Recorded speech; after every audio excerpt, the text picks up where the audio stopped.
আপনারা মুরব্বীদের বিরুদ্ধে কথা বলবেন না, বড়দের বিরুদ্ধে কথা বলবেন না। এবার দ্বিতীয় বিবাহ বন্ধনে আবদ্ধ হয়েছেন হেফাজতে ইসলাম বাংলাদেশের মহাসচিব আল্লামা শায়েখ সাজিদুর রহমান। ৬২ বছর বয়সী এই প্রবীণ আলেমের বিয়ের খবরটি এখন স্থানীয় পর্যায়ে বেশ আলোচিত।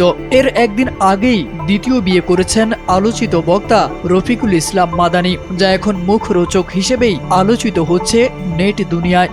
যেন দ্বিতীয় বিয়ের হিড়িক চলছে। জানা গেছে বিয়ের অনুষ্ঠানে ব্রাহ্মণবাড়িয়ার কয়েকজন বিশিষ্ট আলেম এবং দুই পরিবারের অত্যন্ত ঘনিষ্ঠ জনেরা উপস্থিতি ছিলেন। কনে আমাতুর রহমান ব্রাহ্মণবাড়িয়া ভাদুঘর গ্রামের বাসিন্দা মাওলানা মাকবুল হাসানের মেয়ে। এটি কনেরও দ্বিতীয় বিয়ে। কয়েক মাস আগে তার প্রথম স্বামী মারা যান। RICL TMX, যুগের পর যুগ স্থাপনা থাকে মজবুত।